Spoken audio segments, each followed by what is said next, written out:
Now at 6 and streaming on crossroadstoday.com, authorities still searching for the suspect involved in Yorktown's Amber Alert Wednesday. In Bloomington, the mother of Kevin Garza is set to walk the stage in memory of her son. And in Houston, students protest the sudden firing of their favorite teachers. Well, I know we're looking at the long Memorial holiday weekend, but I don't have any really good news. Temperatures are going to be rising even more as we get to the weekend, and we're going to be talking about heat advisories. All that coming up in a moment. And the East Titans get ready for the regional semis appearance, and a few area teams can close out their series tonight. That's in sports. You're watching 25 News now at 6. Good evening and thank you for joining us. I'm Brubaker. And I'm Karina Garcia. This morning around 9:10, police responded to a two-vehicle crash involving a Victoria County Sheriff's Office vehicle on Port Lavaca Drive and North Lawrence Street.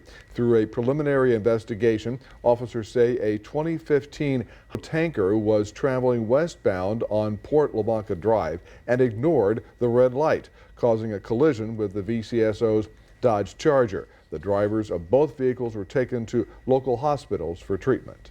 Bloomington High School graduates will walk across the stage Friday evening, but one parent will join them on the stage.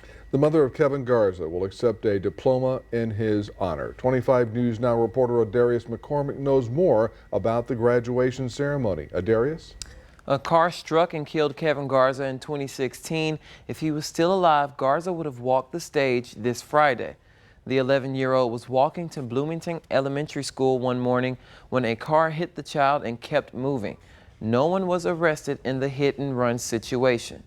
After years of waiting for answers, his family will help honor Kevin Garza at what should have been his graduation. His childhood friend fought for this tribute. It's a good thing that they're doing it, because they haven't really talked about anything since everything happened. It's our senior year. It would have been his senior year. I think that he should, things should be known. Gardner says she talked to teachers, faculty, or anyone who would listen about mentioning Garza at the graduation. She says she remembered him as the most exciting person in the room. She told us if Kevin was here, graduating would have been even more exciting than it already is. Don and Karina, back to you. Adarius, thank you. Authorities are still looking for the suspect in the Yorktown Amber Alert Wednesday. Julian Rivera is 24 years old, 5 feet 11 inches tall, weighs 175 pounds, and has brown hair and dark brown eyes. The suspect is driving a black 2007 Chevrolet Tahoe with a Texas license plate number that reads FVK 0342. The suspect was last seen in San Antonio. If you have any information, call the DeWitt County Sheriff's Office at 361-275-5734. Palacios police arrested a 25-year-old suspect last Friday. Jose Silvia of Blessings was charged with intoxication manslaughter. That's a felony. It's connected to a fatal crash that claimed the life of Dinkar Yola. The crash was in the 1300 block of 12th Street in Palacios on March 17th. A 25-year-old suspect was arrested by Victoria County deputies Wednesday. Jose Ramirez of Victoria is charged with assault of a family member impeding breath or circulation. He is in the Victoria County Jail in lieu of a $40,000 bond.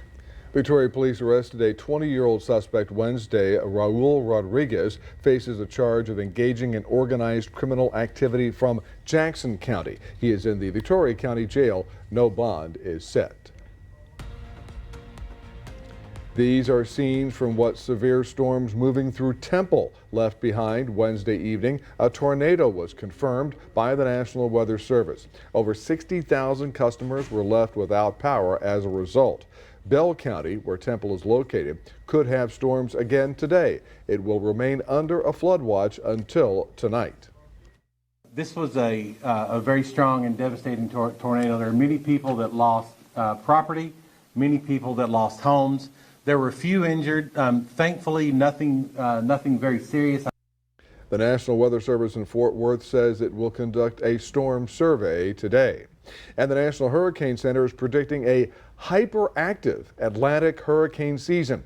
Thursday, it released what it calls the most active preseason forecast in the agency's history. Yeah, it's forecasting between 17 and 25 named storms. Of those, 8 to 13 could become hurricanes, and 4 to 7 of those could strengthen into Category 3 or stronger. But let's toss it over to our chief meteorologist, Mac Perez, who is the expert on hurricanes. Well, I tell you, we do our best to try and figure that out, but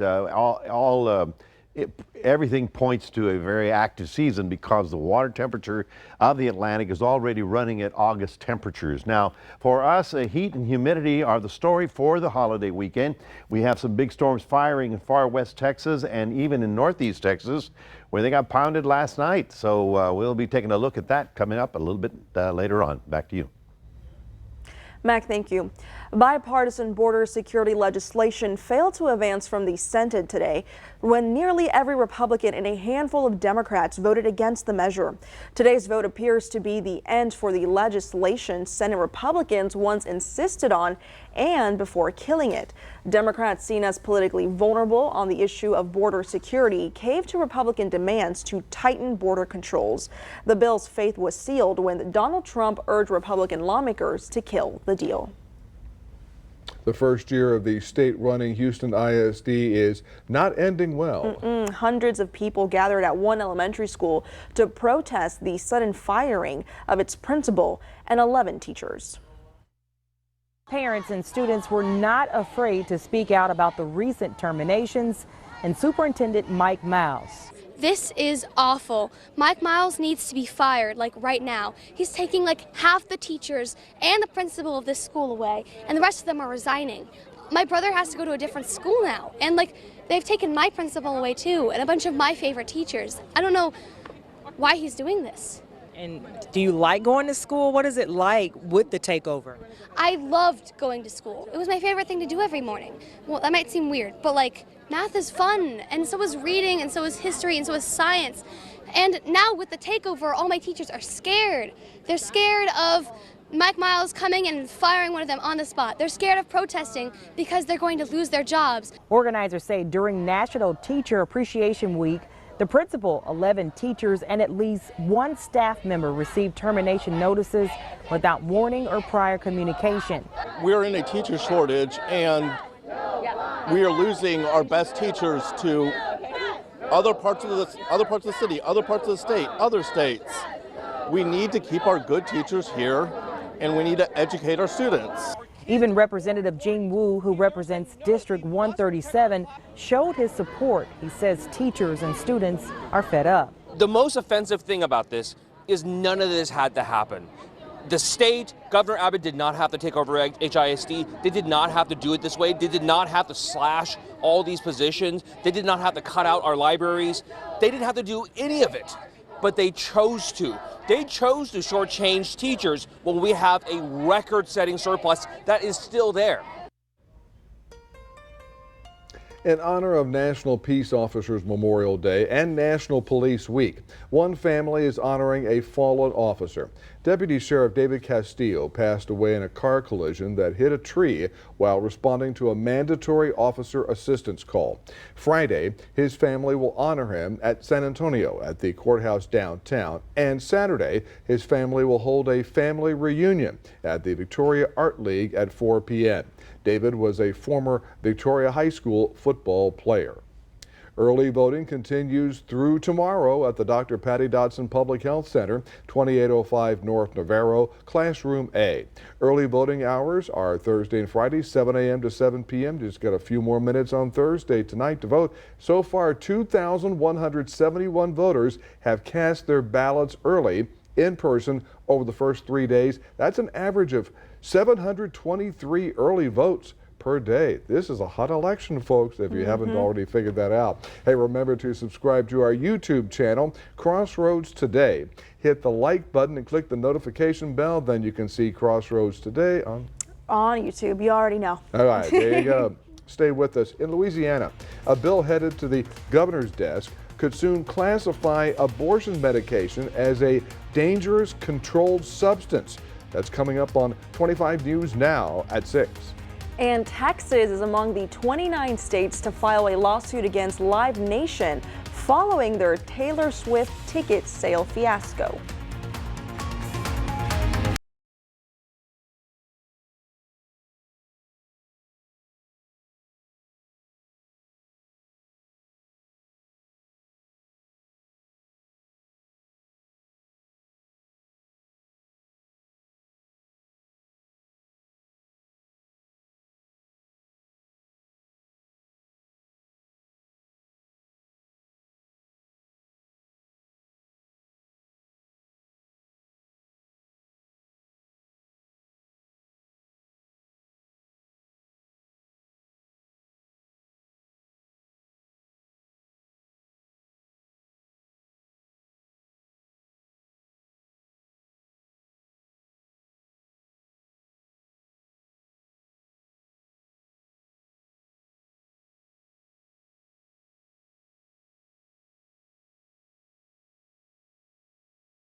At least 9 people are dead and 121 more hurt after the collapse of a stage during a campaign rally in North Mexico. The state's governor confirmed a child was among the dead. A strong gust of wind caused the stage to collapse during an event attended by presidential candidate Jorge Alvarez. Videos posted on social media Wednesday night shows people screaming and running away and later climbing out from under metal poles. Some of those hurt are now in stable condition while others are undergoing surgery. The Louisiana legislature passed a bill today that would classify abortion drugs as controlled dangerous substances. Despite protests, the state Senate in Louisiana voted 29-7 to pass the bill Thursday. Republican Governor Jeff Landry is expected to sign the bill into law. Now, under the measure, anyone found in possession of the drugs without a valid prescription could face jail time and a hefty fine. Doctors also need a DEA license to prescribe the drugs. Abortion is already banned in Louisiana with no exceptions for rape or incest. The Justice Department, along with 29 states, including Texas, filed an antitrust lawsuit against Ticketmaster owner Live Nation. The 120-page lawsuit, filed in federal court in the Southern District of New York, says the company holds a monopoly over concert ticket sales, which hurts fans, artists, and competitors. The Department of Justice announcing an antitrust lawsuit has been filed against Live Nation and its wholly owned subsidiary, Ticketmaster. It is time to break up Live Nation Ticketmaster. The American people are ready for it. Attorney General Merrick Garland says the lawsuit was filed on behalf of music fans as well as artists, saying Live Nation suffocates its competition using a variety of tactics. From acquisitions of smaller regional promoters and venues, to threats and retaliation, to agreements with rivals designed to neutralize them. The DOJ accuses the company of creating a monopoly over the live entertainment market. The result is that fans pay more in fees, artists have fewer opportunities to play concerts, smaller promoters get squeezed out, and venues have fewer real choices for ticketing services. The lawsuit coming after a more than 2-year-long investigation into the company that has been under growing public scrutiny since a 2022 fiasco over ticket sales for Taylor Swift's Eras tour. What the DOJ is asking for, first and foremost, is a structural relief, a reorganization of Live Nation and Ticketmaster so that they can stop what they are saying is anti-competition and monopoly-like practices. Live Nation responding to the lawsuit in a statement saying the DOJ's lawsuit won't solve the issues fans care about relating to ticket prices, service fees, and access to in-demand shows. Adding, we will defend against these baseless allegations, use this opportunity to shed light on the industry, and continue to push for reforms that truly protect consumers and artists. And this is just the latest lawsuit in a series of antitrust efforts by the Biden administration, which has brought actions against some big tech companies over what it alleges are anti-competitive practices that have harmed American consumers. Rena Roy, ABC News, New York. So here's your Veer poll this evening. The question is, do you think the DOJ's lawsuit against Live Nation will change the ticketing industry? Yes or no? According to our results, it looks like 78% voted yes and the remaining 22% voted no. Thank you for voting. We want to hear your opinion on this. Come to crossroadstoday.com/vote to take part. And we're going to have an update on 25 News Now at 10. AAA predicts this will be the busiest Memorial Day travel period since 2005. It forecasts almost 44 million people will venture more than 50 miles from home. For return trips, AAA suggests avoiding the roads Sunday and Monday afternoons. AAA Texas reports the national average for a gallon of gas is at $3.61. That's 7 cents more than a year ago. The average price for a gallon of gas in Victoria is $3.02. That is a rise of 11 cents a gallon in a year. We're going to Tampa, Florida, and it's pretty busy, you could say. Pretty busy. Many airlines are expecting their busiest Memorial Day travel in several years, and TSA estimates that there will be a record travel this summer. Memorial Day ceremonies in Victoria start next Monday morning. The Victoria County Veterans Council will host a ceremony at 11 a.m. at De Leon Plaza. The Warriors Weekend Field of Honor will host a ceremony next Monday night starting at 7:15 at the Golden Crescent Gold Star Memorial, 4802 John Stockbauer Drive. The event will include a flag retirement ceremony and a roll call for the 441 area soldiers killed in action. Well, and I'm just telling everybody it's going to be a very hot weekend all the way through the holiday.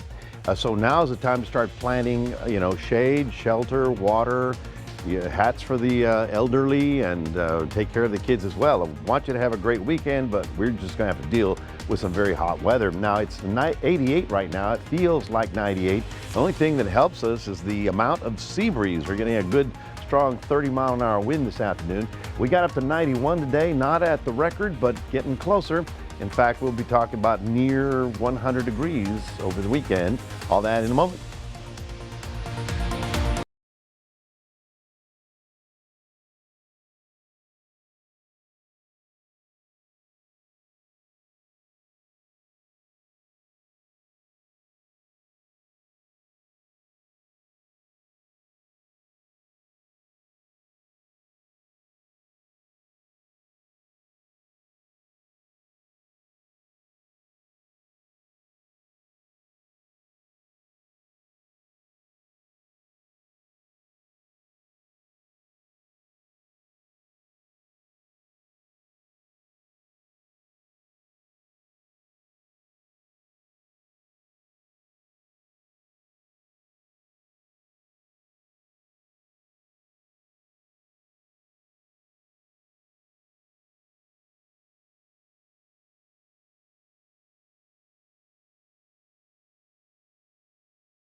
Well, good afternoon, everybody. I want to impress upon everyone. Of course, we want to have a great weekend. It's Memorial Day. We have several observations. You just need to start planning on what to do with the excessive heat. Let's talk about right now. Right now, you've got Victoria, and of course, another sunny, hot day into the 90s. Now, again, in West Texas, another line of storms is firing right about now. Boom. And they're rolling eastward. Now, last night you saw the intense activity that crossed over, and we may have some additional problems tonight. As I mentioned yesterday, it's not just Texas, it's not just you that is under this hot weather. The heat is on throughout much of this latitude. It's latitude and longitude, okay? So basically what I'm trying to tell you is that it's hot in the Caribbean. The Trinidad and Tobago was up to about 100 degrees today. Temperatures in southern Mexico and Tabasco, the monkeys cannot handle the heat and they're basically falling out of the trees. So when the natural flora and fauna is not able to put up with this, something tells you something's wrong, right? I mean, these monkeys have been there for thousands of years, and now it's too hot for them. So we, of course, don't have any shower activity around our area. Tonight, here's the activity that's beginning to pick up even at this hour, right about there, just in the last 2 hours, you'll see that line develop, boom. Now, last night, of course, the activity began in San Angelo, crossed over Texas, ran right over Belton and Temple and Killeen. Even the Army base got some severe weather, and then it rolled across into East Texas before it finally fell apart. There are some showers rolling around that area of Waco right now. This is the 12-hour loop, so we're basically going back to last night or yesterday afternoon. These are the areas that got the heavy hail, and even as far south as Elgin, outside of Austin, they had a tornado. In fact, this is a video of it, and it's not, one of those classic, Kansas tornadoes coming to the ground, but you can definitely see the swirl. You can see how it's knocking off buildings and cutting out power lines when you see the flashes. So even as far south as the Austin area, we had trouble. Now, here is right now into the next 6 hours. This is the severe thunderstorm watch. Flood warnings for all of this area. If they get more rain, they're already saturated. And even here, they've got the potential for more severe thunderstorms as well. As far as we're concerned, we're okay, but it's just going to be hot. The heat advisories are already up for much of deep South Texas. You may as well include us in that. And so if you're going to do anything over the weekend, you just don't want to overdo it in the middle of the afternoon. So for all of the events that are happening over the weekend, I just say, what's plan B? How do we shade this? Can we cool things down? How do we watch out for people who may not be able to handle the heat, especially early? So let's take a look at the day planner for tomorrow in Port Lavaca, getting up to about 92 with sunshine. In Cuero, they're getting up to about 96. That's Friday. And then as we get through the weekend, we're looking 97 on Sunday, 98 on Monday. Heat index is already above 110, and that's when we got to take it easy, got to get plenty of fluids, wear a hat, light colored clothing, and enjoy it the best you can. We're all going to perspire quite a bit this weekend. That's your 7-day forecast, reminding everybody we've got a QR code. Love for you to scan that and put Crossroads Today on your phone. Here's Karina. Thank you, Mac. And now here's Zach Brown with your sports. Well, after a few exciting game ones last night, some area teams looking for a closeout tonight and others open up their series. I'll have all that coming up in sports.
Postseason marches on for our area teams. We had a few games won last night, and today we have another few series beginning. The East Titans find themselves taking on Leander Rouse tonight in the regional semis in San Antonio. In fact, the last time the Titans made it this far back in 2014, they ended up all the way in the state championship game. The Titans started off hot this year, and they had their eyes on a deep postseason run all year long and are coming off a series in which they grinded out a 1-0 win and a great pitching performance from Gage Goldman and a 9-4 win in their game 2. The Titans have shown they can win in a variety of ways, and that should bode well for them in this upcoming series against Leander Rouse, and hopefully as they go deeper into the postseason. Shiner won last night in their game 1 against the Weimar Wildcats, marking the 3rd time they have beaten them this year. And now today they have a shot at closing out the series. First pitch in this one will be at 7 p.m. The game will take place in Columbus. Shiner trying to knock out the Wildcats, who have knocked them out 2 consecutive seasons.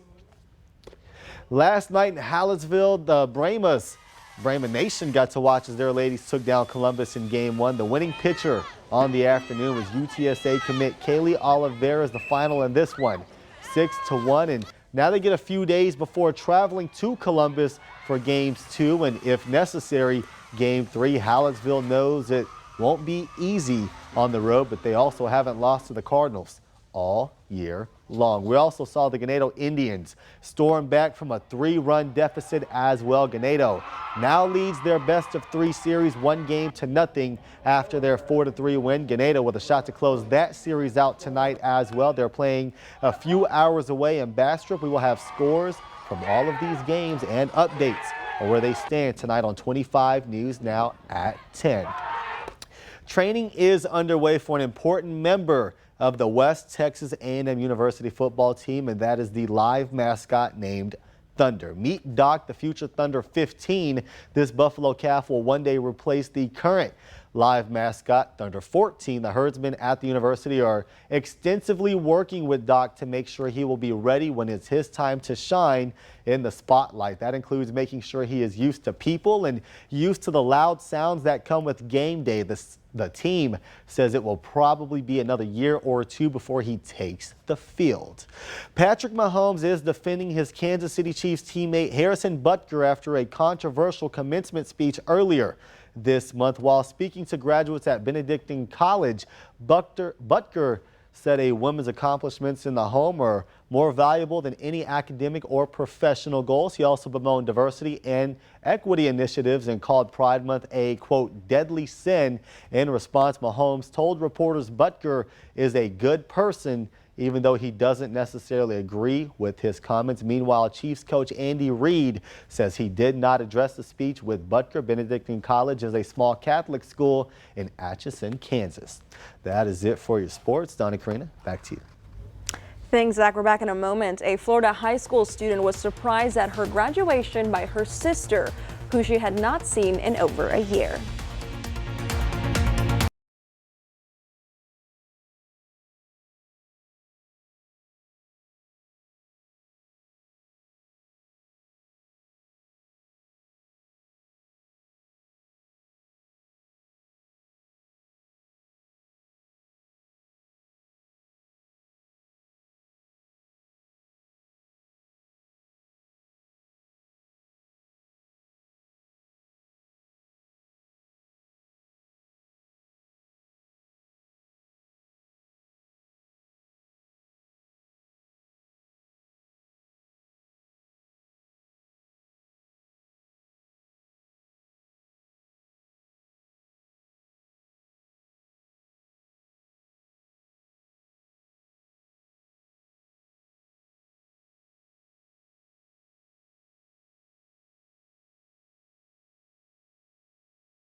After Faith Brown made her way across the stage at the commencement ceremony at a Florida high school, administrators stopped her to say they had another surprise for her. That's when Faith's sister, Abigail, who she has not seen in more than a year, walked out. Faith had no idea her sister was there, and Abigail Brown, currently stationed with the Navy in Virginia, was not even sure she would be able to make it for the big day. Mac, what's the forecast for all the graduations this weekend? It's going to be warm, Don, and we've got I'm giving you warning. I need you to plan on it being very hot So we're looking at 95 to 97 and even 98 on Memorial Day. So hey, have a great time. Just take precautions, get fluids, wear a hat, don't get sunburn, and of course, if you can find shade, that's going to be at a premium. All right, Mac, thank you, and thanks for joining us. We hope to see you back here tonight for 25 News Now at 10.